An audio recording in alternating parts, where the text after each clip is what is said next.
Kalian tahu, Wak Udin, gara-gara nggak dapat kerjaan lagi di kubur Suryo, sekarang dia kembali, balik lagi dia ngurusin pagar laut.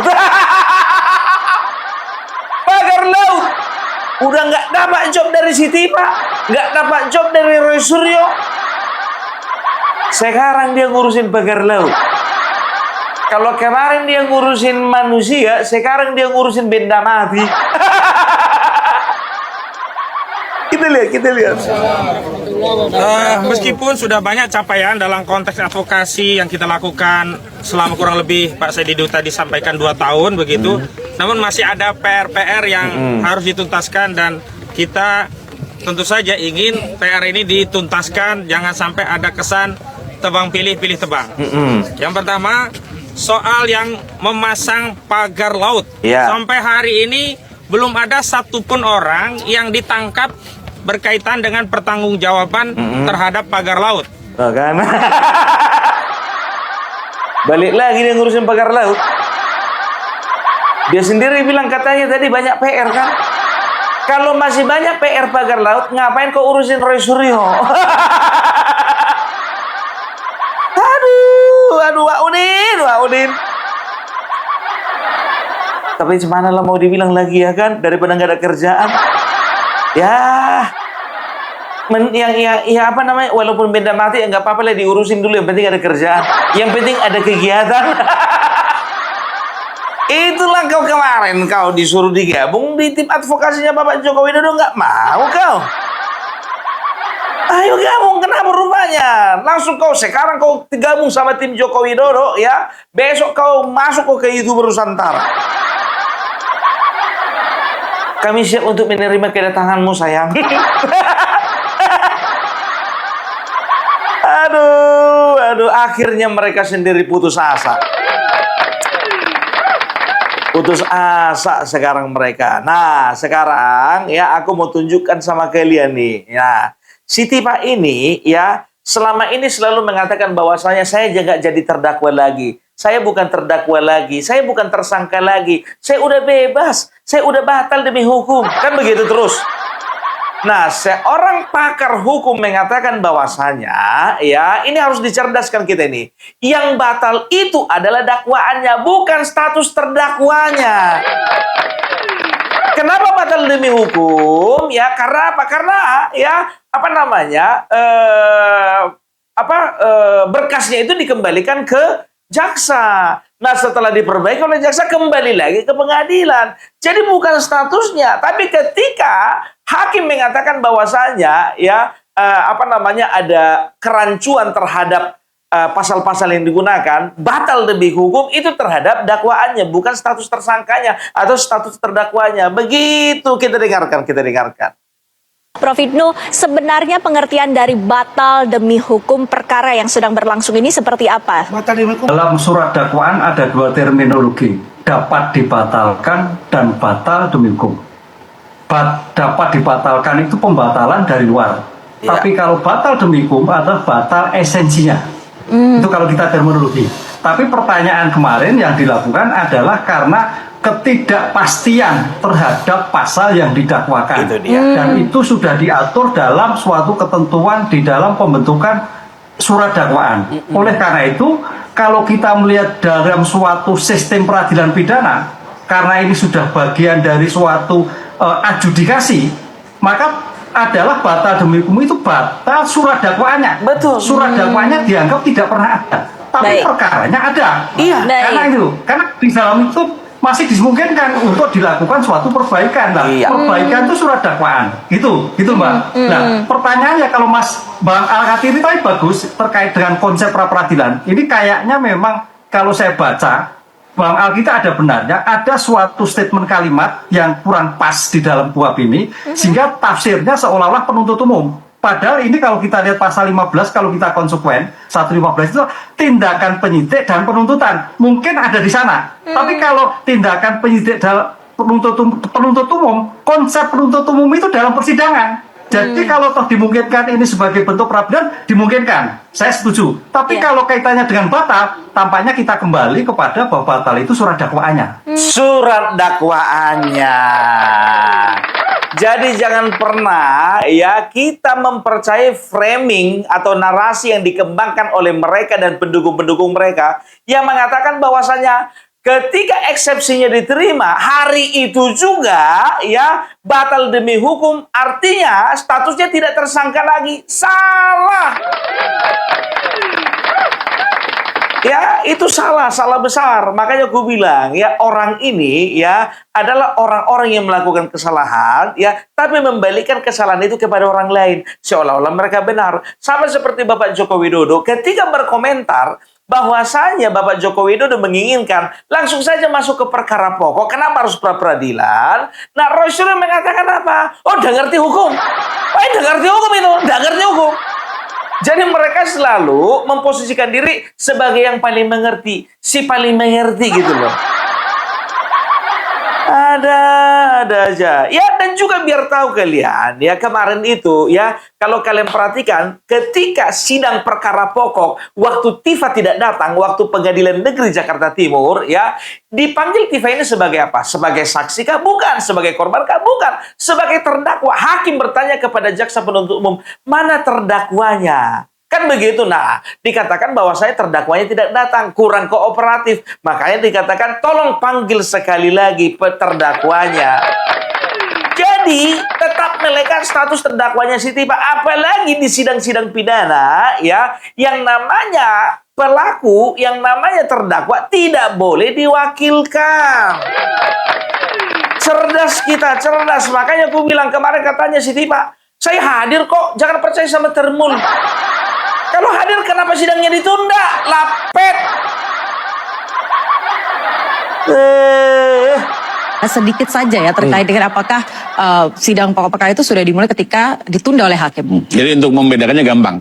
Untuk perkara Pak Roy sampai hari ini perkara pokok perkaranya belum dibuka oleh hakim. Nah, betul. Belum dibuka, artinya ya memang belum dimulai gitu ya. Artinya memang pra-peradilan itu menunda pemeriksaan pokok perkara. Tapi di perkaranya Ibu Tifa yang kenyataannya apa, pokok perkaranya dibuka.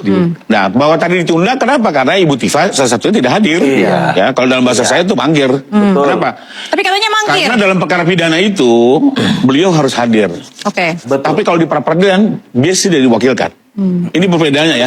Dalam perkara pidana kalau beliau bilang saya hadir di pra-peradilan, menurut saya nggak tepat karena di pra-peradilan bisa diwakilkan oleh kuasa. Nah, sampai di situ dulu ya.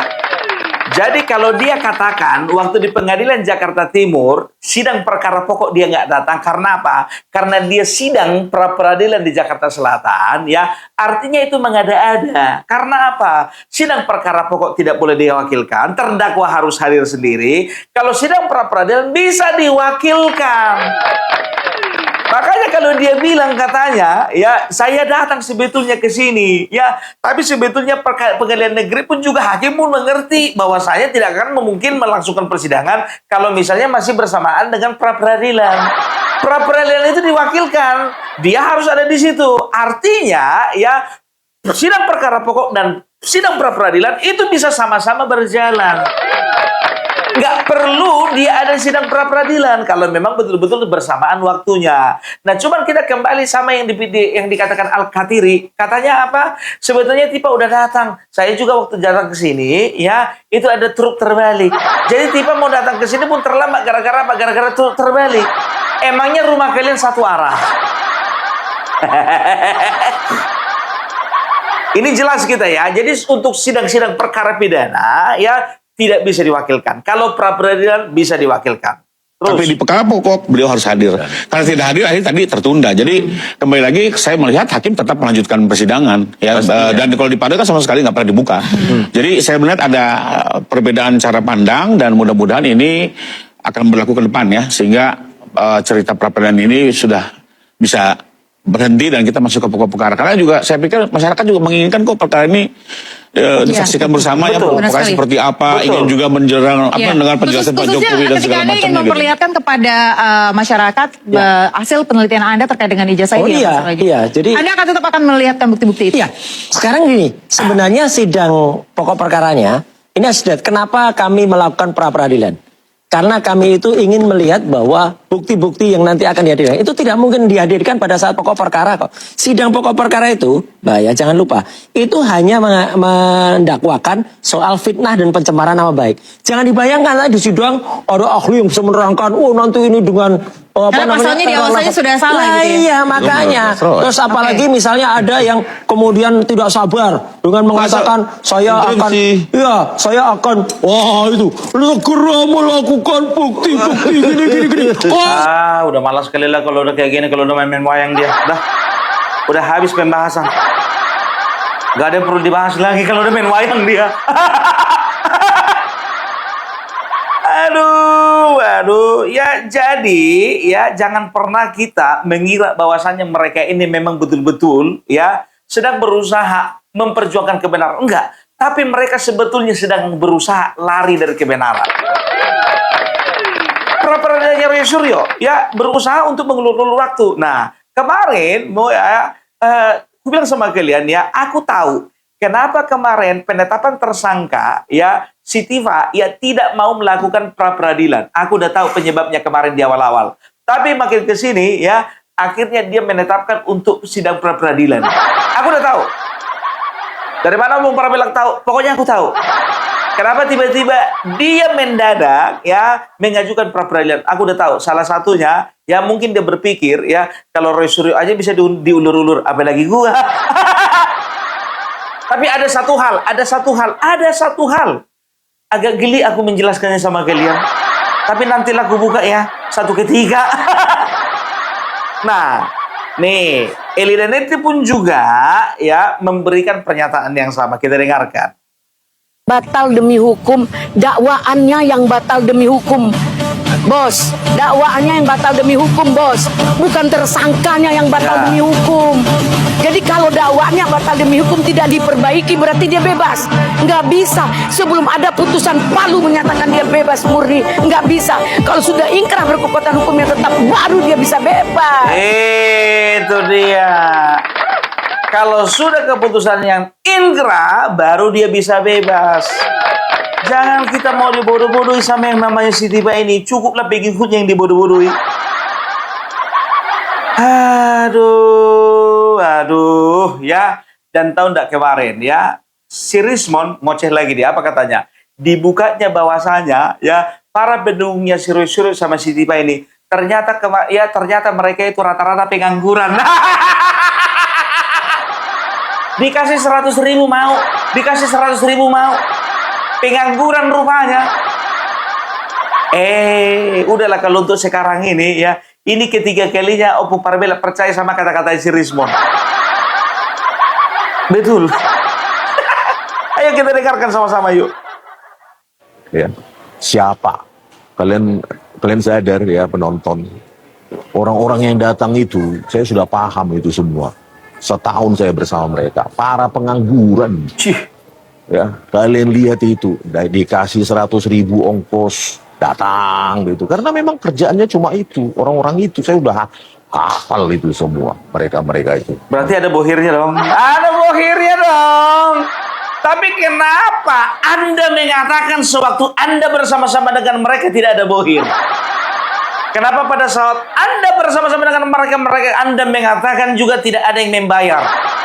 Kenapa waktu Anda bersama-sama dengan mereka Anda juga mengatakan bahwasanya perjuangan ini adalah bagi seluruh rakyat Indonesia? Udah tobat, Pung. Udah tobat dia. Semenjak dia dihantam sama Bang Bil dengan laporan ke Polda, tobat dia.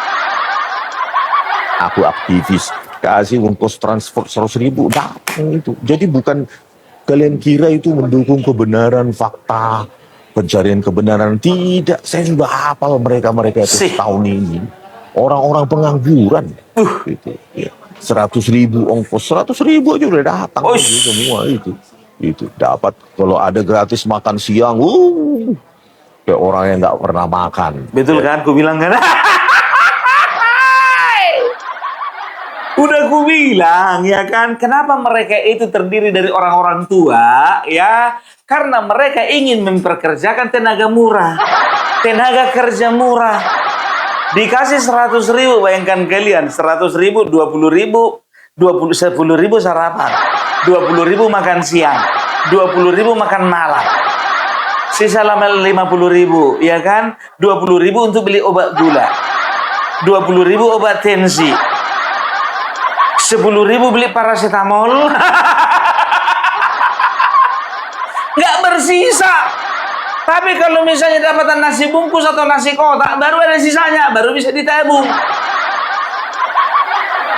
Itu pun juga untuk ongkos besoknya itu. Tenaga kerja murah. Nah, aku bilang sama kalian dari dulu kan, waktu Sri Mulyani di dalam, sebelum dia mengaku ini pun juga, aku udah katakan sama kalian, ini pasti dibayar ini. Nah, kalian lihat itu baik di Polda maupun di Kejaksaan, orang yang datang itu orang-orang pengangguran. Ya memang yang mengaku aktivis itu, orang-orang itu ada yang mak-mak lah, ada yang tua bangka. Sebentar dulu. Rustam Effendi ngaku aktivis loh. Berarti dia pengangguran juga dong.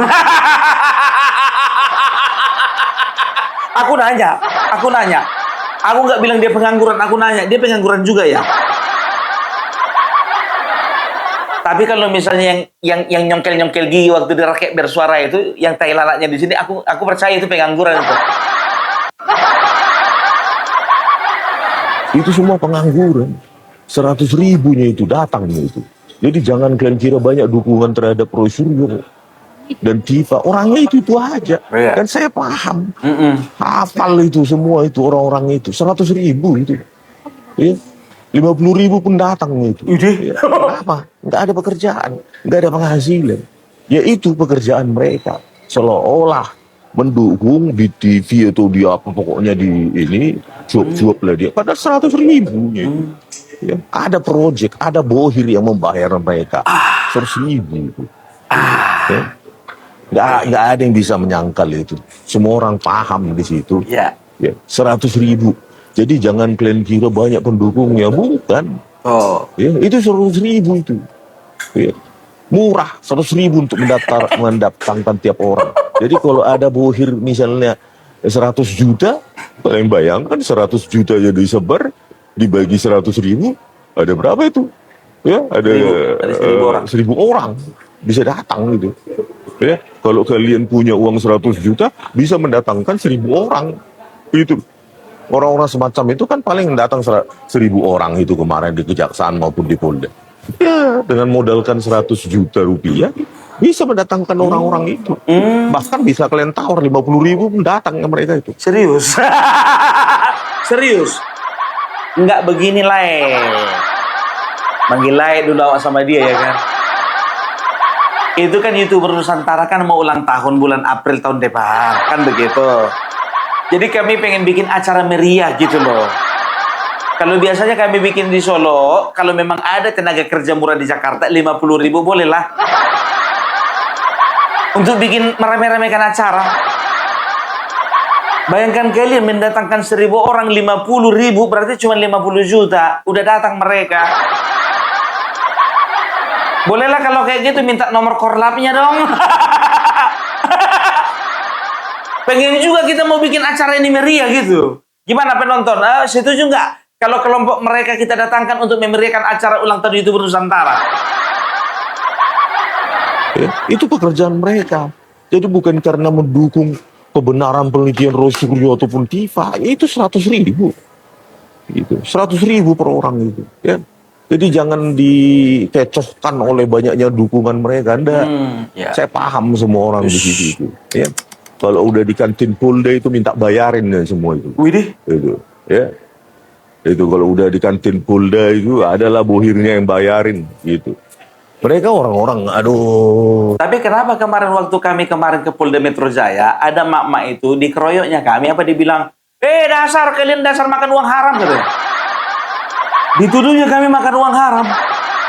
Ini nih yang sering nongol di YouTube ini kan. Waktu itu yang diserbu Agrifanani. Gak tahu aku kenapa, aku lagi nunggu-nunggu aja ya kan, Opung Parbela berani kan mereka serbu. Ada yang bisik-bisik memang ya, apa dibilangnya, ya kan? Main fisik mereka biar tuh kalian, apa dibilangnya? Yang gindu itu kayaknya Opung Parbela itu. Yang gindu itu. Matanya ini satu-satu, ha? Main fisik kalian.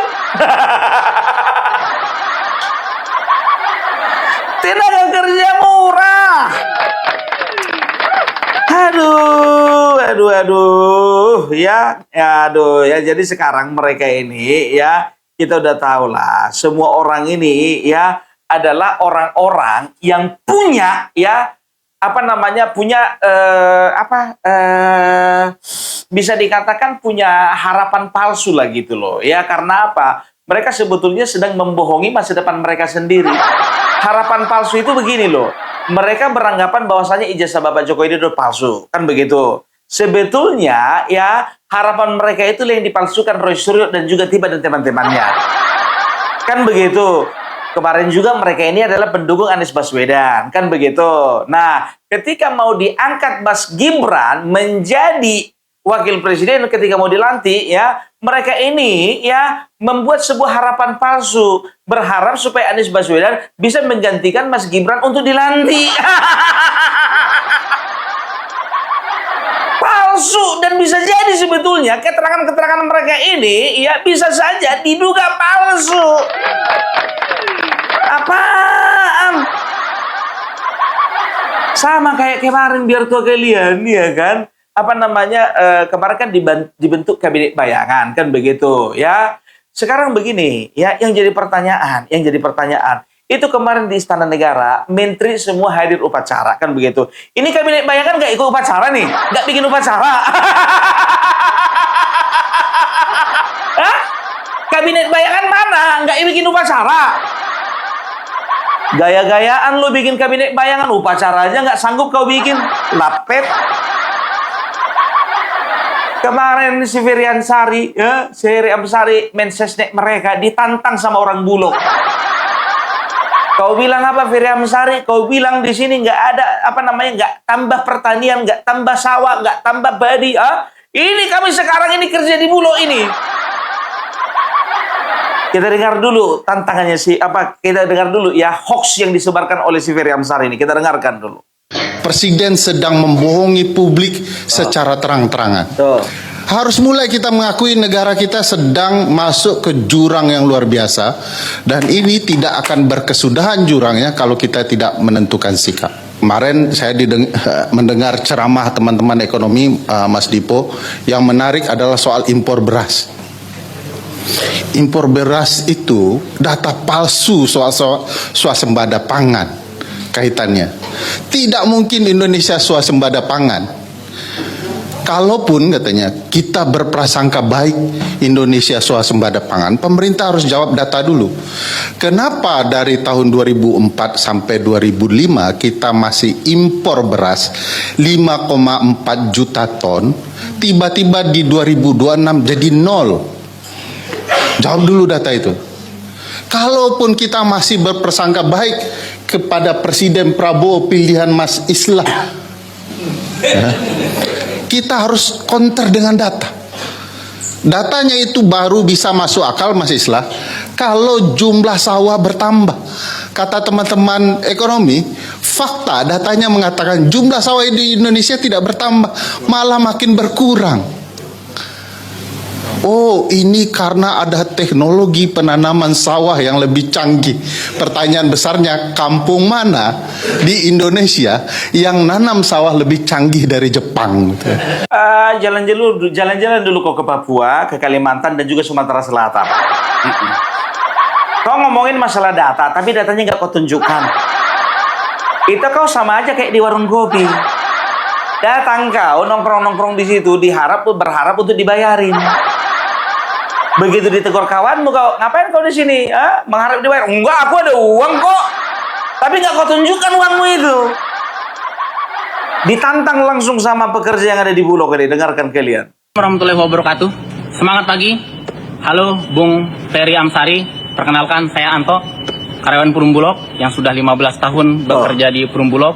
Saya mendengar pernyataan Bung Ferry Amsari yang meragukan keberadaan stok beras yang ada di gudang Bulog. Jadi dalam waktu 1 minggu kita tunggu Bung Ferry Amsari untuk berdiskusi di gudang Bulog bersama kami di Perum Bulog. Kali ini saya mau mengajak Bang FA mengecek apa itu swasembada pangan, terutama terkait dengan stok beras yang ada di gudang Bulog. Karena kalau berbicara tentang stok beras yang ada, itu tentunya di Bulog, bukan di Kementan. Jadi Bang FA kalau mau berdiskusi, diskusinya dengan Bulog saja, bukan dengan Pamentan. Jadi Bang FA, kita ada di gudang Bulog Jawa Timur. Selamat pagi, kawan-kawan. Pagi. Ya, dengan abang siapa? Aan. Bang Aan. Berapa stok Bulog di Jawa Timur? Jadi hari ini di Jawa Timur ada 1,386 juta ton, Pak. Jadi hari ini stok beras yang ada di Jawa Timur yaitu 1,386 juta ton. Dan stok beras yang ada di seluruh Indonesia adalah 5,25 juta ton yang tersebar di lebih dari 1.500 komplek pergudangan di Indonesia. Selain itu, Bulog juga sudah menyewa ribuan gudang swasta untuk menyimpan beras yang sudah diserap dari petani, tentunya petani lokal Indonesia. Dan keberadaan stok fisik yang ada di Bulog ini secara rutin diaudit oleh baik itu BPKP, baik itu BPK, disandingkan antara fisik barang dengan administrasi yang tercatat yang kami rilis di media. Jadi Bung FA yang tentunya masih meragukan data yang disajikan oleh Bulog, tentunya bisa kami tunggu di gudang Bulog. Kita terbuka untuk melakukan diskusi dengan Bung Eva bagaimana membuktikan bahwa swasembada pangan, swasembada beras itu nyata ada di gudang Bulog. Jadi Bung Eva, kita berbicara untuk kepentingan masyarakat Indonesia, kita berbicara untuk kepentingan petani Indonesia, bagaimana masyarakat dan petani Indonesia sejahtera melalui kebijakan pemerintah, yaitu kebijakan pemerintah yang diimplementasikan melalui Perum Bulog. Terima kasih Bung Eva. Wassalamualaikum warahmatullahi wabarakatuh. Nggak akan mau datang itu kalau nggak diongkosi. Yakinlah kalian. Sedangkan mereka aja pelantikan menyusun kabinet itu di toko buku. Orang nyusun kabinet di Istana Negara di toko buku dia. Jadi Ferry Amsari ini selalu ngomong data. Inilah data, itulah data. Orang dibilangnya palsu. Sementara karyawan Bulog sendiri mengatakan bahwasanya di seluruh Indonesia ada stok sekitar 5,2 juta ton untuk tahun ini. Bayangkan, Ferry Amsari kau timbang sendiri. Kau timbang satu-satu karung itu. Jadi itulah orang ini ya selalu ya menggunakan apa yang di kepala mereka, bukan berbicara tentang apa fakta di lapangan. Jadi nggak ada yang perlu dipercaya dari orang ini. Jujur aja gue bilang, bayangkan aja kabinet bayangannya aja juga nggak ada bikin upacara. Apaan loh? Sosok bikin kabinet bayangan, mana upacaranya? Bacrit. Ya, jadi itu dia ya. Itu dulu dari Pemparbela, kita akan lihat bagaimana ya keseruan ya yang akan kita lihat dari orang-orang sejenis ini. Makhluk-makhluk seperti Roy Suryo dan sejenisnya. Oke, itu dulu dari Pemparbela. Salam NKRI harga mati.